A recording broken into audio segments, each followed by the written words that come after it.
Ladies and gentlemen, it is a great pleasure for me to introduce Professor Abigail Woods this evening. As Stuart said, Abigail joined us just this year, not the most convenient time, and yet has done a splendid job as a Pro-Vice Chancellor and Head of the College of Arts. Abigail previously worked at King's College London, where she was Head of the Department of History, and before that at Imperial College London and at the University of Manchester, where she completed a PhD in medical history. Abigail has an interesting background. She trained originally as a veterinary surgeon and qualified from Cambridge in 1996. But at some point, which perhaps Abigail will tell about us, she became struck with the wonders of history and therefore decided to make this quite unusual career change. She specialised in the history of animal health and healing in the 19th and 20th century Britain. I was just reflecting, it's maybe a little bit hard for us 21st century folk to really appreciate just how important animals were in the pre-industrial and the early industrial society, when actually we relied on animals for just about everything, including transport, of course, and so on. There are good reasons why we still refer to the power of engines in terms of horsepower, the thing that drove humanity for most of its era. So Abigail's research has been quite unusual and special in looking in depth at the history of animal health, an otherwise rather neglected subject. And that makes her an exemplar of something that's really challenging in academia, which is doing interdisciplinary research which spans more than one domain. In her case, requiring expertise in both veterinary science and in history. But something that this university really strongly promotes, not least for its capacity to bring new and quite unexpected insights. I think when you bring things from two domains, often you just see the world through a different lens and you discover and value things that might otherwise not be found. So Abigail, I'm really looking forward to your presentation, as I'm sure the audience are. It's been wonderful working with you over the last 6 months. I hope it will continue to be so. Those who know Abigail will know her as a very measured and thoughtful and, an intellectual's intellectual. So without further ado, ladies and gentlemen, I'm delighted to introduce to you Professor Abigail Woods.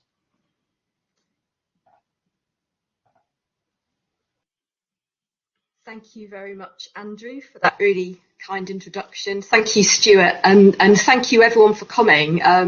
It is such a lovely long list of names I can see there. It's like all of my pasts and present colliding in one special occasion. So thank you so much for joining me. I thought quite a lot about what I wanted to talk about today, and I thought it was important to give you something of my personal journey as well as my intellectual journey through the history of animal health. And as my fellow historians of science, technology and medicine will recognise, a lot of what we do in our research is about putting the context back in to stories about the development of science, to try and understand not just what our historical subjects thought and did, but also why. And so, putting myself as the historical subject, I am going to give you something of the why, as well as of the what I have done in my 20-year career. So I'm going to talk you through 4 key aspects of my work on the history of animal health, and I'm going to intersperse those with some shout outs to people who have shaped that work and made this such an enjoyable and fulfilling career. I don't have time to mention everybody. Many apologies for those who I don't have time to mention. It isn't because I've forgotten about you. So I'm going to start nearly 20 years ago in the middle of an epidemic that offers, I think, what is the closest recent parallel to where we are today. The 2001 epidemic of foot and mouth disease. And if you're squeamish about burning cows, then you better look away now. So, for those of you who don't know or who don't remember, foot and mouth is a highly contagious viral disease of livestock.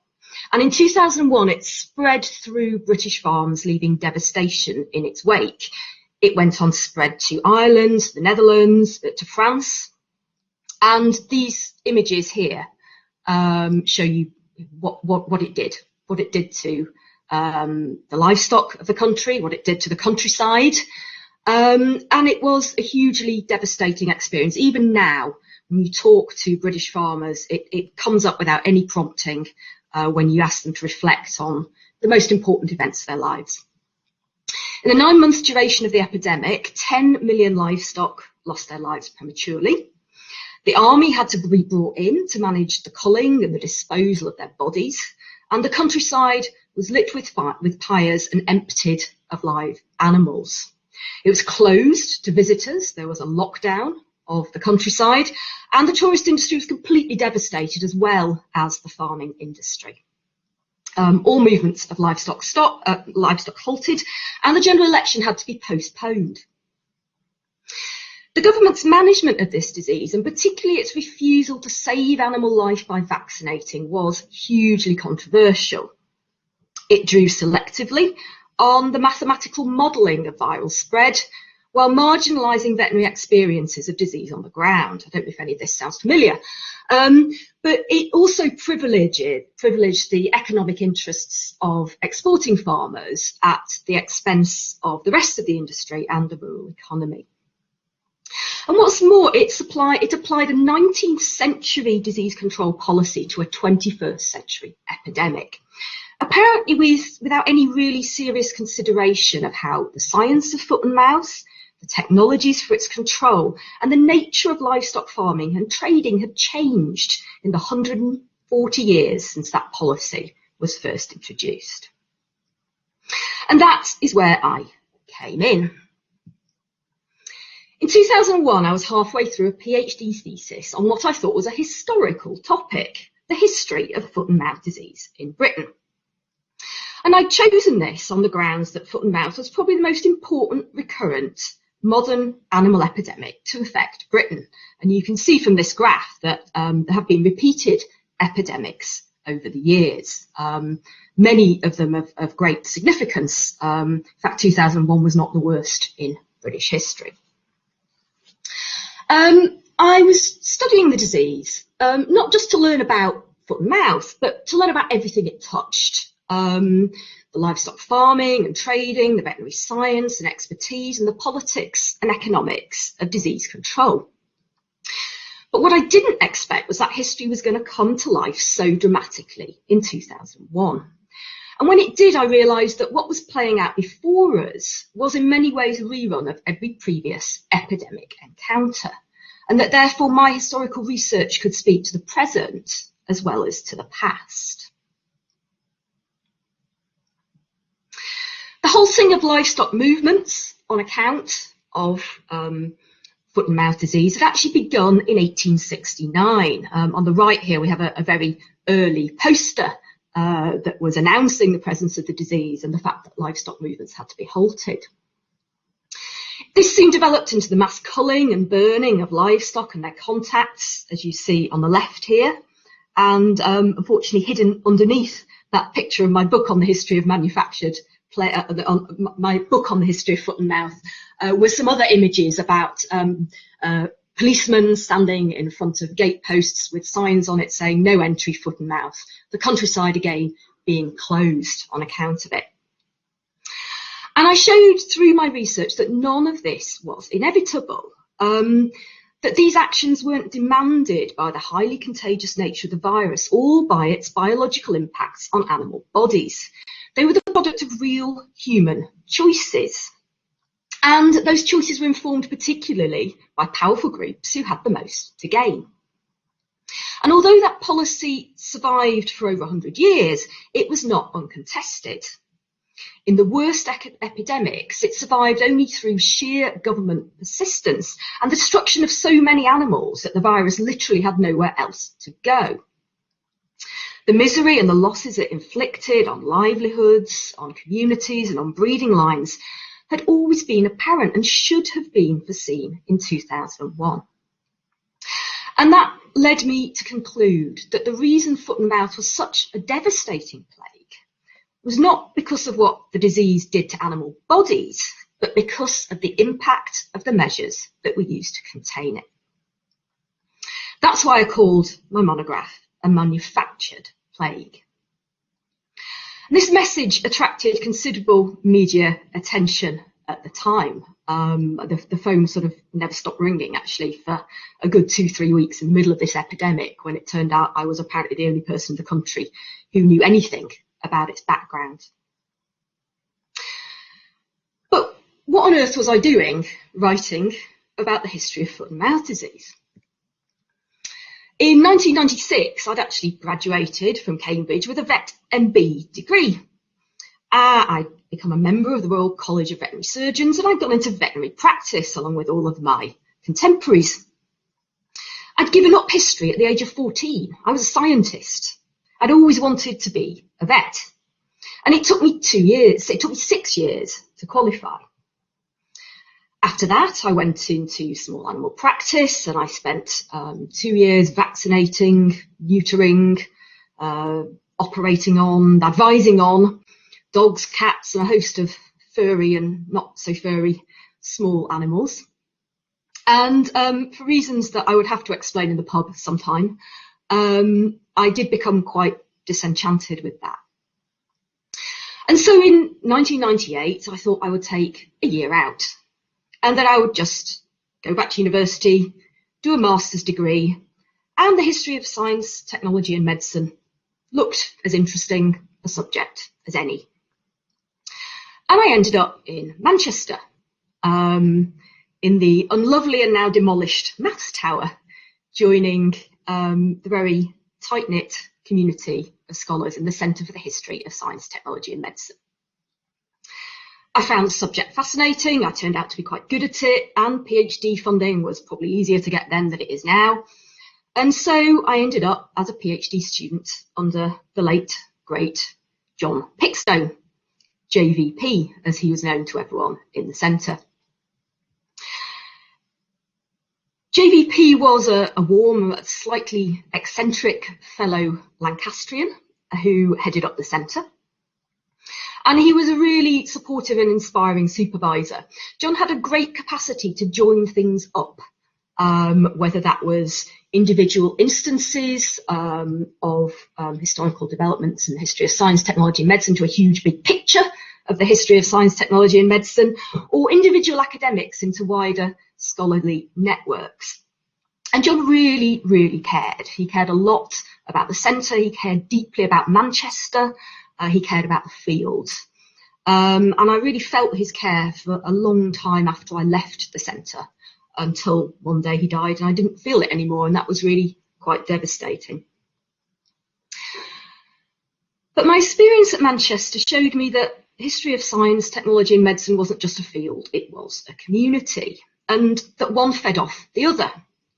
There were my fellow PhD students and postdocs at Manchester, and the wider scholarly network that I got to know through the Society for the Social History of Medicine. And I was on their executive committee for a number of years. And I just really can't overstate how important the people I met during that time have been to my subsequent career. And, you know, we continue to connect with each other in our regular conferences or in our New Year's parties. And I think if I was to offer one piece of advice to anyone that's starting out in academia today, it would be the importance of finding that peer group, the people who are going to really sustain you through what is a tough career. Well, the PhD I'd stumbled upon turned into a second career as a lecturer in the history of medicine. I never went back to full-time vet practice, though I remain a member of the veterinary profession, and I do work closely with a number of its members and institutions. I did a postdoc at Manchester under John, and then in 2005 I was appointed to a lectureship at Imperial College London. My work on foot and mouth led me to look at the history of some other major contagious animal diseases, the gloriously named swine fever, sheep pox, contagious abortion, contagious bovine pleuropneumonia, fowl pest, sheep scab, all of these diseases which ran rife in late 19th century Britain. And I studied them to develop some general insights into why their control had become a government responsibility in the first place, and how disease control policies were made and what impact they had. And I discovered that both the necessity for and the nature of disease control policies were generally contested, and that early failures were virtually universal. For the most part, governments persisted, but it could take decades to achieve their objectives. For most of the diseases I've just mentioned, policy controls such as dipping sheep for sheep scab, as we see in this picture on the right here, quarantining pigs against swine fever, as this notice in the middle announces, were introduced in the late 19th century, but these diseases weren't eradicated from the nation until well into the 20th. And if we look at something like bovine TB, which my colleague Angela Cassidy has written about, it's been a century and we're still not there. Success was generally achieved in the end through the centralisation and the expansion of control measures that evolved through trial and error, through learning the lessons of past experiences, through injection of a huge amount of resource, and the incorporation of new scientific, economic and social insights that were developed crucially as a consequence of early failures. In the case of fowl pest, as depicted here, that meant replacing an earlier policy of slaughter with one of vaccination in the 1960s. And that process, which I've referred to as learning by doing, generated new insights into the impacts of disease and what sorts of interventions could and could not control it. I think in many ways these past epidemics presaged what we're witnessing today in the middle of our COVID-19 pandemic. Without wanting to excuse all of the current government's actions, because there are clearly things it could and should have done differently, history shows that nobody has the answers for epidemic control up front. The policy control of epidemic diseases is a process, often a very drawn-out process that is characterised by controversy and for which science can only apply part of the answer.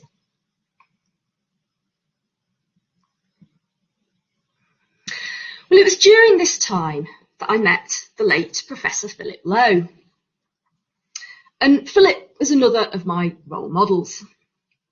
He was a historian turned social scientist, an expert in agricultural, environmental and countryside politics, who founded and grew the tremendously influential Centre for Rural Economy at Newcastle University. From 2003, Philip and his colleagues headed up a 25 million cross-research council programme on rural economy and land use. And this really set the bar for interdisciplinary working. It was way ahead of its time, and it is still seen as a model of how to go about working across disciplines and to have real world impact for that. Most of the ReLU project's funding went on big collaborative projects, but there was a small amount left over for individual fellowships, and I was lucky enough to get one of these. In fact, I think I was the only historian working on the entire ReLU programme. Most of the work went to scientists and social scientists. But Philip took a real personal interest in what I was working on, and he found opportunities for me to engage with these big projects and to watch them going through the motions, pulling together people from different disciplines, learning to speak each other's languages, engaging with real world problems. I had opportunities to publish alongside them and to learn more about the policy context in which my research findings could be applied. Philip actually wangled it for me to work shadow the government's then Deputy Chief Veterinary Officer.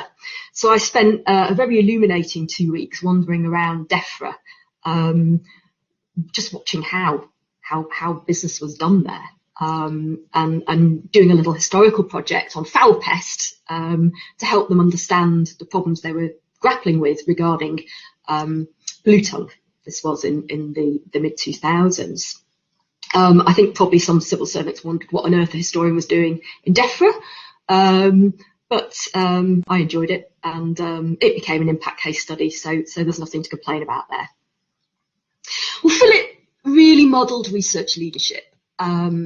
He challenged all of us working under Rello intellectually, while at the same time fostering a really collaborative and supportive ethos. And as I say, he really opened my eyes to working across disciplines to address real world problems.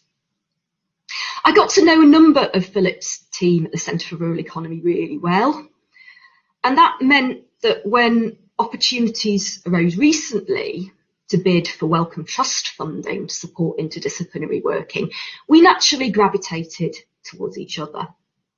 And we brought on board a number of other colleagues we'd met along the way who were equally open to working across disciplines, who recognised that what they did could not provide the answers in and of itself. The upshot was FIELD, the farm level interdisciplinary approaches to endemic livestock disease project, which is running at the moment, which I and 5 colleagues are involved in leading, and which, you know, in the dim and distant days, we could actually all get together in the same room and talk to each other about. We're joining together history and social science and economic modelling to try and really get to grips with the past, present and future of selected endemic livestock diseases. But I'm getting a bit ahead of myself here because long before FIELD came into being, Philip had influenced the course of my research by asking one very simple question. Where are the farmers in your histories of animal health? And it was a very good question, because it made me think more about farmers as active shapers of animal health rather than just subjects of veterinary disease control policy. It brought to my attention the fact that farmers were, and generally still are, the first responders to diseases among their livestock. While they've clearly grown more dependent on vets and other experts over time, my historical subjects sought veterinary aid only in a minority of instances of animal disease. And it was very rare indeed for them to have to notify the authorities because swine fever or foot and mouth disease or sheeppox had appeared amongst their stock. So ultimately, the health of livestock was affected more by the perceptions and actions of farmers than those of vets and the state. Philip's provocation led me to start asking where farmers' ideas and practices had come from. How did they feel about their livestock? How do they understand health? What were their lived experiences of disease? And how do they learn about what worked and what didn't? It also led me to start looking at different types of diseases, not the epidemics that were controlled by the state, but the everyday endemic diseases like mastitis in cows or pneumonia in pigs or lameness in sheep. I learned that farmer knowledges were informed by different experiences and priorities to veterinary knowledges, and that this could at times lead to conflict between them. But also, and especially in the days before we had big research stations where veterinary research could take place, vets often built their knowledge on the backs of farmers who supplied them with key information and insights and livestock bodies and facilities for their experiences and investigations. Well, farmers not only worked to cure diseased animal bodies, they also spent a lot of effort trying to keep animals healthy and productive, quite naturally. And they did this through creating and maintaining the systems in which livestock were bred, fed, and housed. So turning to look at farmers not just expanded my horizons beyond vets and a certain type of diseases, it also expanded my horizons beyond disease to encompass the domain of health. And since health was so tied up with how animals produce, that led me into asking, well, how has the history of livestock farming evolved? How have the systems in which animals have been sustained over time developed? And in digging into this, I made some surprising discoveries,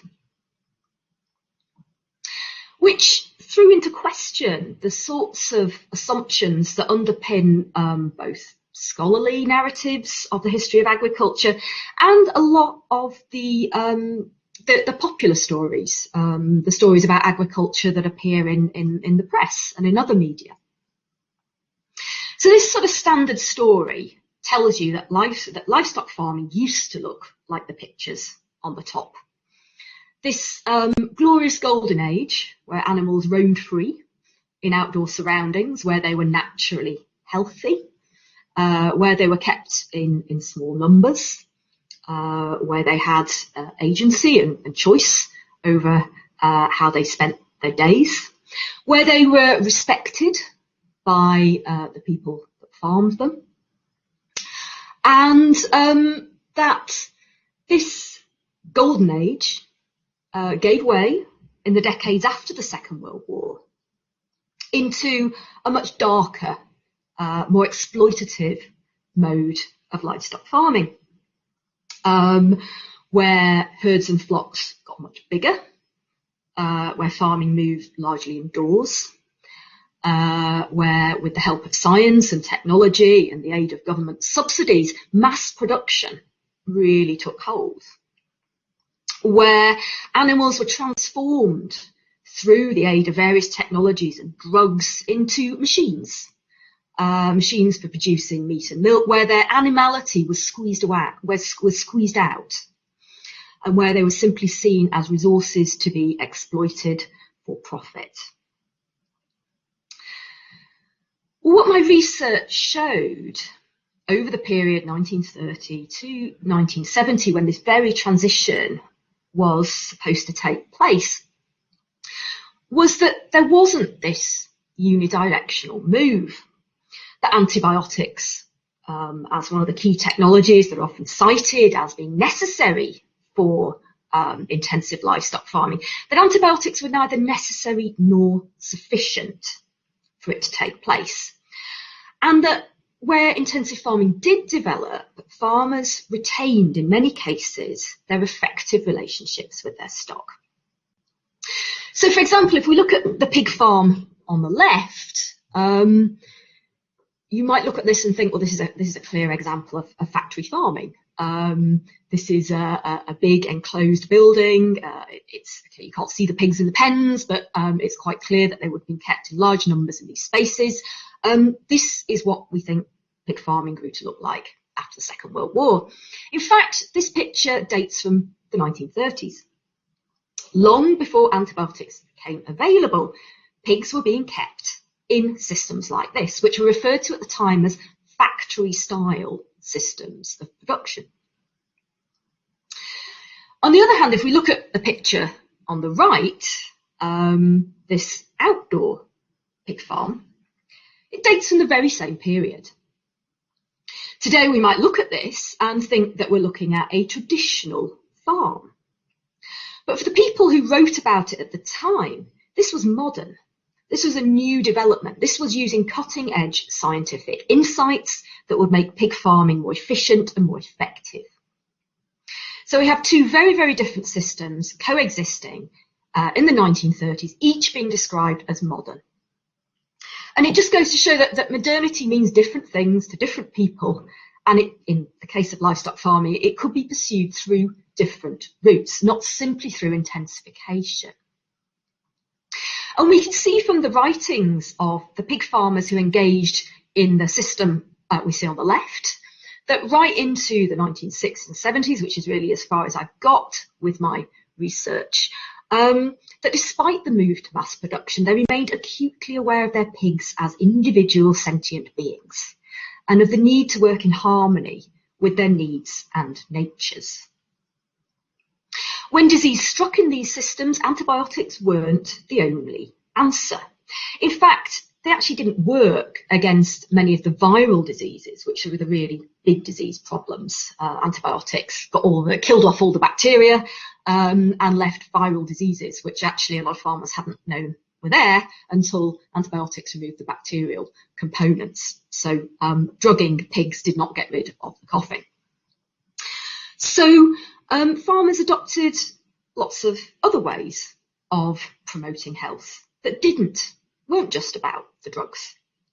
Housing systems, for example. They might look at ways of changing the ventilation in the buildings, of improving the insulation, even of adding some outdoor pens onto the outside so that pigs could go out and get a bit of sun and a bit of fresh air.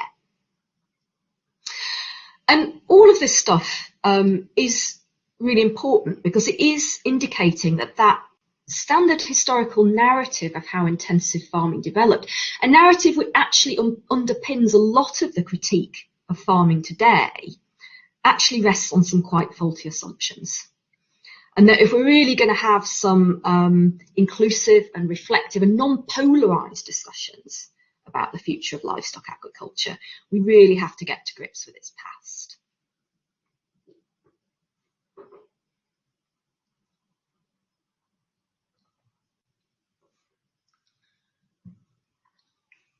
Well, in this, as in so much else, I'm indebted to my former colleague David Edgerton, hands-rousing Professor of the History of Science and Technology and Professor of Modern British History at King's College London. David and I worked with each other for 15 years. He's a brilliant scholar and a very demanding mentor. He's continually pushed me, and let's face it, everybody else who's ever worked with him, to be really intellectually ambitious. David would always want to know, what is the story here? What are you trying to say? How does it connect with what previous scholars have said about the subject? What's novel? What's compelling about your story of the past? According to David, I wasn't studying animal health, but the relationship between science and production. I wasn't studying agricultural systems, but what it meant to be modern. And I wasn't just studying government vets, but the growth of the 19th century state. And being forced to think big was hard. It's not easy to write those sorts of stories. But I think in making my life difficult, David certainly made my life better, much better. And he helped me in other ways too. He was instrumental in hiring me in 2005 to my first lectureship at Imperial College London. When 7 years later Imperial decided that the history of science and technology and medicine was not its core business, and decided to, well, they didn't want to sack us because we were too good for that, but decided to put us out for tender, David coordinated a move just down the road to King's College London, where within 3 years he'd become the research lead in the Department of History, and somehow I had become his boss as the head of the department. And that was an absolutely wonderful department. I don't know what it says that this is the best photograph I can find of my colleagues at King's, all looking tremendously happy. But it was a real pleasure to work with the members of that department. It was a real growth and a development opportunity for me. I think it was for all of us. And I'm really, really grateful to them for being so kind and committed.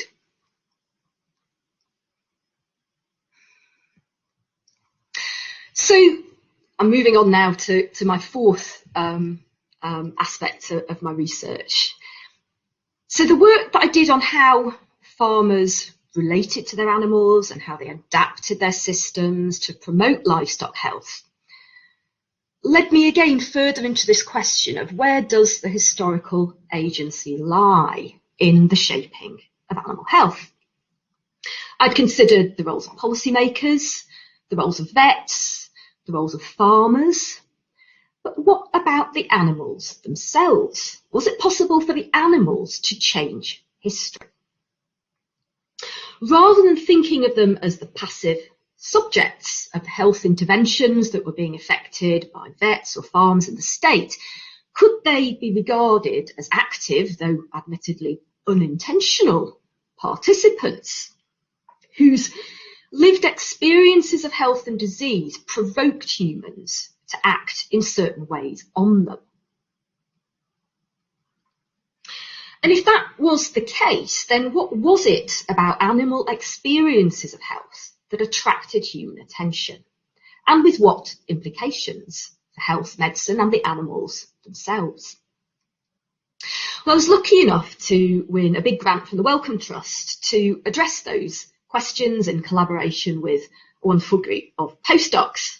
And our jointly authored book, Animals and the Shaping of Modern Medicine, put animals at the heart of the narrative. Between us, we followed zoo animals, Scottish sheep, historical tapeworms, and cows of the developing world through the modern history of health and medicine. We looked at who valued these animals' health and why. What sorts of experts became involved in investigating and promoting it? And what roles did these investigators award to animals? Were they patients? Were they experimental material, pathological specimens, or disease transmitters?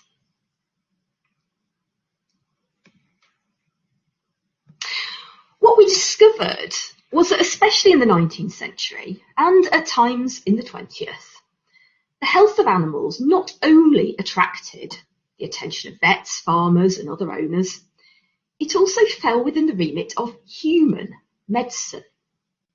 And that was a really surprising finding. I mean, that's not what we think of when we think of the medical profession today.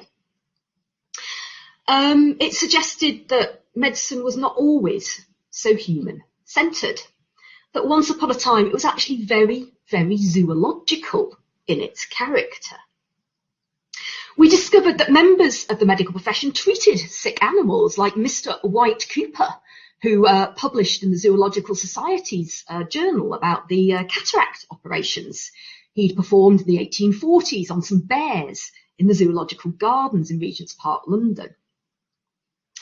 They also experimented on animals, and you can see from this picture on the bottom left, the actual very wide range of animals they experimented on, not at all the rats and the mice and the zebrafish that dominate today's experimental laboratories. We found that they dismembered their bodies after death, like all of these specimens on the top right-hand side, which is what the Hunterian Museum of the Royal College of Surgeons in London used to look like, absolutely chock full of animals. And they used them to produce vaccines and sera, like this calf in the bottom right, which is about to be turned into a machine for manufacturing smallpox vaccines. So through investigating episodes such as these, we realised that doctors were really deeply engaged in the health of animals. They were interested partly because it would allow them to advance human health, but that was not the whole story. They were also deeply interested in animals for what they could tell, for what they could show about diseases across the species, and also as an object in its own right. We argued in our book that these activities provide really important precedents for the contemporary agenda known as One Health, which argues that human and animal health are, and the health of the environment are inextricably linked, and therefore we need to start working across boundaries. Well, arguing for the logic of One Health is one thing, making it happen is another. And we felt that our historical examples were really helpful in highlighting the sociological factors that promoted or impeded that ability to work across professional boundaries, vets with doctors, in order to advance the health of both humans and animals.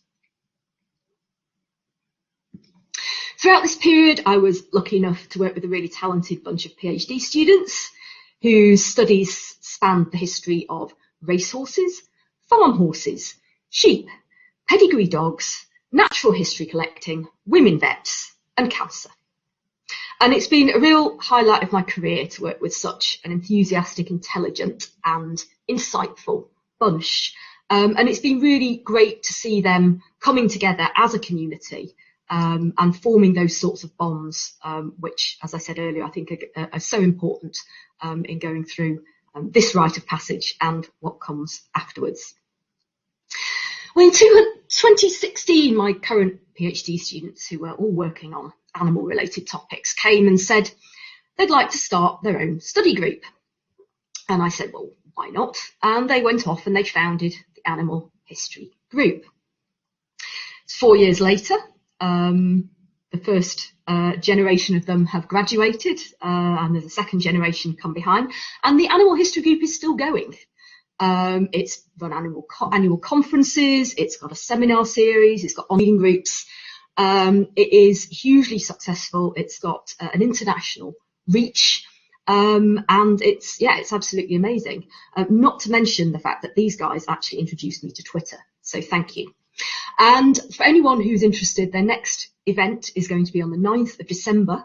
If you've ever wondered what is it like to be a pigeon and why should we care, I would invite you to go and have a look at their website where you'll be able to register for that talk. So to conclude,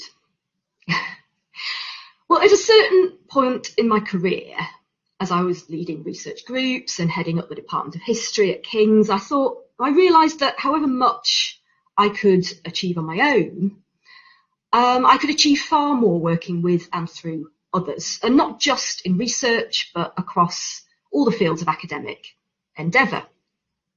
That supporting students and other academics and the university to thrive and succeed was a really important and fulfilling thing to do, of course not without its challenges. But that's what's brought me to the University of Lincoln as PVC and Head of College of Arts, to our beautiful campus, which thanks to COVID I have really yet to properly move into, and to a really welcoming, really talented group of colleagues who right now are working their absolute socks off to do what they can to provide students with the best possible educational experience in the middle of a global pandemic. When I look back, I realised that I'd embarked on this journey without any particular destination in mind and without a clear idea about what success would look like. I just decided to lay myself open to what opportunities would arise, to choose those that made sense and that appealed. And I'm probably as surprised as anybody with where I've ended up. I'm not complaining. And of course, none of it would have been possible without the unwavering support of my parents, who, despite being in their mid-70s, still managed to walk 26 miles in a day, and my partner, Nick. So my biggest and my last thanks have to be to them. And just finally, I'm going to leave you with a Christmas card that was doing the rounds back in 2001 after the foot and mouth epidemic. It may be ready for a comeback. Thank you very much. Thank you, Abigail. I'm not even going to attempt to comment on the relevancy of that at the moment, but thank you for a really inspiring and hugely illuminating talk. I will be asking for questions through the chat in a second, but I would like to invite everybody to warm up their typing fingers so that after the chat you can thank Abigail as she really deserves through the chat, as we can't really do it in person with clapping. So please warm up your fingers, ready for the post-question thanks. So I'm just going to switch into the chat and see what we have going on. Oh, we have lots of thanks already. Brilliant. do we have any questions from the audience?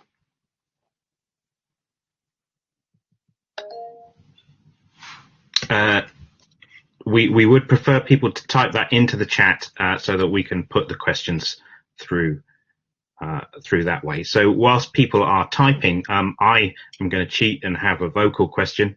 I found the Golden Age narrative really fascinating, and I was wondering if the difference now in that loss of connection with farm animals is due to scale rather than any particular change in the methods that people are using. I mean, the methods have changed. I mean, you know, there is no doubt about that. I think it's sort of it's getting beyond the sort of structural changes and the sort of numerical changes. I mean, you know, we can't deny that livestock farming does in some ways look very different, and that if we look at things like the number of days it takes a broiler chicken to grow to slaughter weight, I mean, absolutely incredibly dramatic changes. And, you know, clearly relationships with animals vary according to what animal you're talking about and what function it's been awarded. So yes, these changes have happened. The thing I'm questioning is really, you know, whether that necessarily translates into a loss of care and a loss of concern. And of course, you know, care has changed. The expression of that care has changed. But I found it very, very surprising, you know, to read about, you know, the person who wrote the first manual called Factory Farming in 1960s about pigs, saying things like, they're just like little boys, really. You know, they all really love their hot potatoes, and you have to find room for them all at the trough so that they can all spread out. It was just so unexpected to find those sort of anthropomorphic and very sort of warm types of comments, showing that, you know, they might be farming at scale, but there was still a deep appreciation for the animals going alongside that. Great, thank you. So, okay, I'm going to start from the top. Avantika asks or says there's some research into species communication, understanding thoughts and perceptions of animals as sentient beings. Is this something you've thought or looked into, and do you think it can play a role in One Health? I think the sort of interesting question around this is to what extent you can use modern scientific knowledge to inform understandings of the past. And I think, you know, there's sort of two camps in this, and one camp would say we can absolutely take, you know, what we know about animals today to say, look at a historical picture and say, it's quite clear that animal is in pain, say. On the other hand, you can say, well, you know, all knowledge is a product of its time, and therefore what we now know about animals is very much tied up with where we are in our current world, with how we think about animals, and that, you know, we can't really judge, you know, our past understandings by those same sorts of standards. So I suppose in answer to the question, no, it isn't something I've thought about. Well, it is something I've thought about, but it is not something I've looked into, because I've seen it as more important to recapture what people have thought at the time about their animals than what we might think in retrospect they should have thought about their animals. In terms of whether it can play a role in One Health today, yes, I'm sure it can play a role in One Health today. I just, as a historian, I haven't used that. I haven't gone back in time looking for that. Thanks.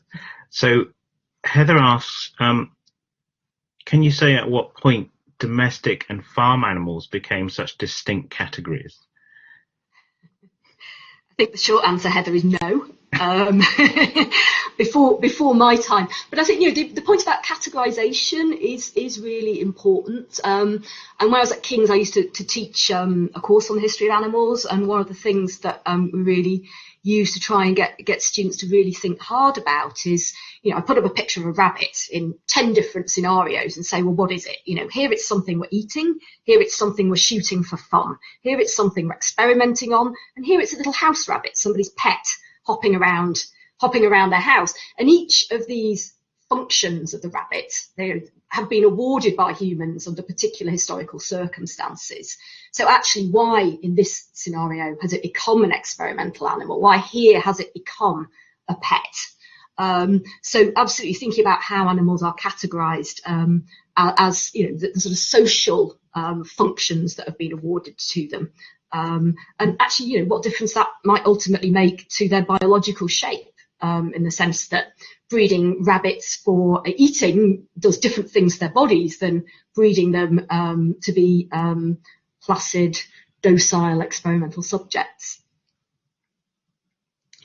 Great. So, okay, so I'm going to try and squeeze a few more in here. Daniel asks, could you say a bit more about the bovine TB narrative, and the persistence of slaughter over vaccination?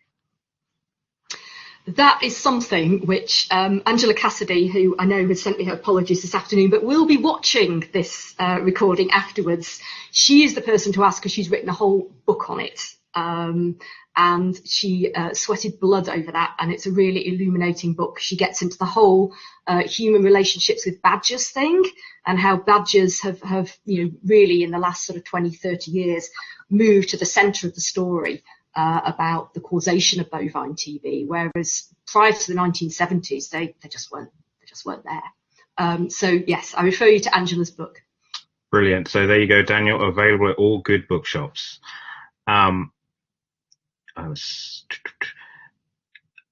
Emmeline says, can you identify differences in the way government draws on scientific expertise today compared to 2001? I'll let you interpret that as you wish.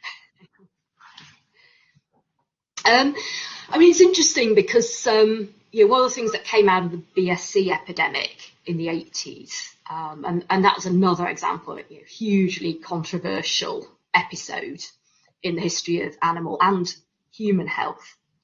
And one of the things that came out of that was the huge public investigation, was that the reason that the human link hadn't been spotted earlier was because the then Ministry of Agriculture was drawing on a very selective group of scientists, mostly in-house. And the recommendations out of that was that, you know, you should go out and look at a much wider range of expertise. I don't think that had really come into practice by 2001.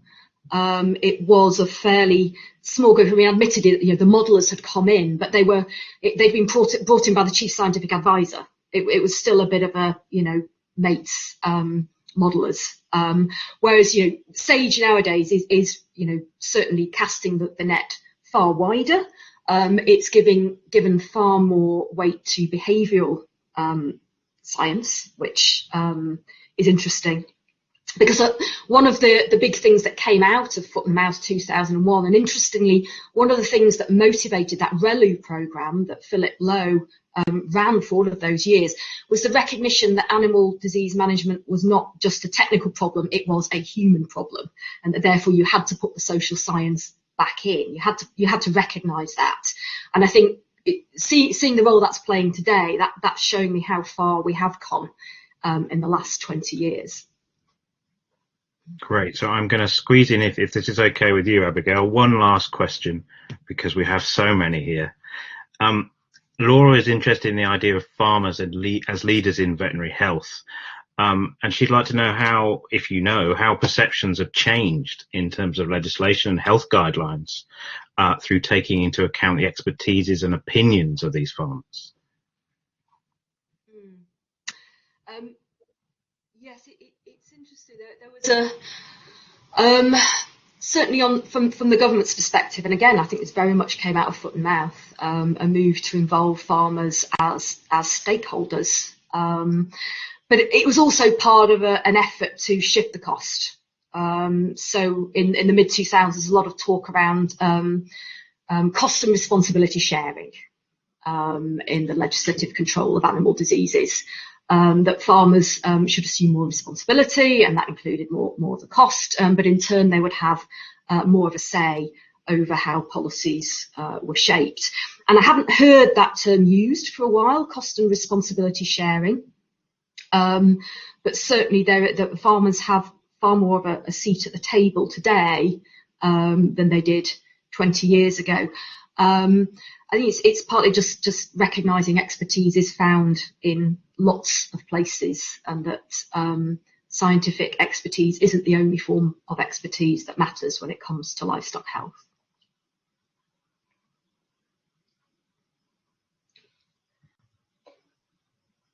I think you're on mute, Stuart. It was going so well. Thank you, Abigail. Absolutely brilliant. So thank you once again, and thanks to everyone in the audience. So please, if you would, as we file away virtually, add your thanks to the chat. That would be incredible. Thank you so much, Abigail, and we hope that you'll join us in the next of this inaugural series, probably after Christmas. Thank you, everyone. Thanks, Stuart.